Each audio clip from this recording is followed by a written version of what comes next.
going to take 2 pairs of gloves.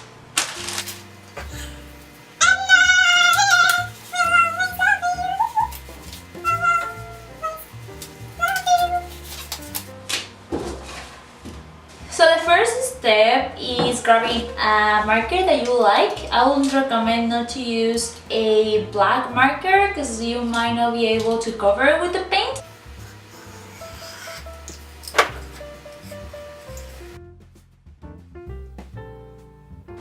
We're gonna leave this for aside for a bit. So we're gonna grab 2 cups, and I'll recommend clear cups as this one so you can actually see the measurements.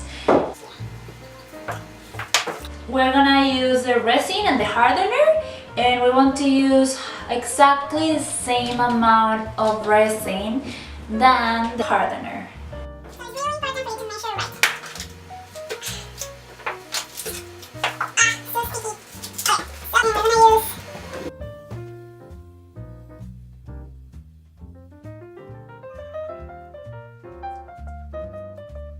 Alright, so we're gonna use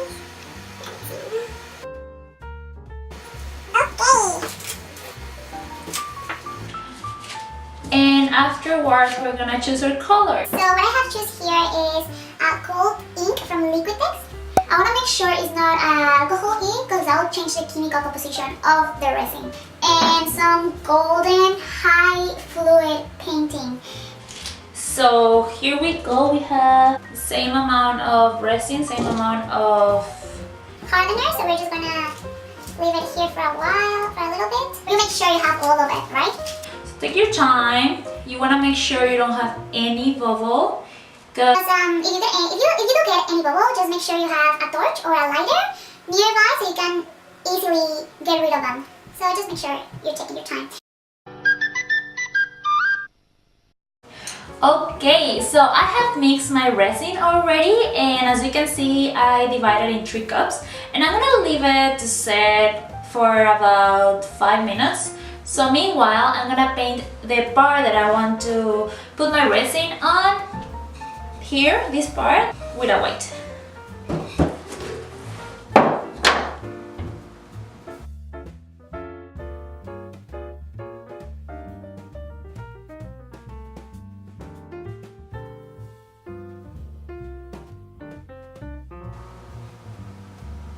Okay, so we have it here.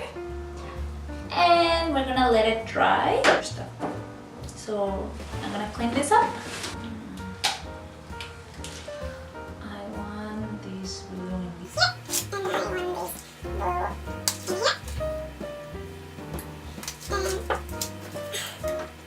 And mix our second blue.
Just maybe.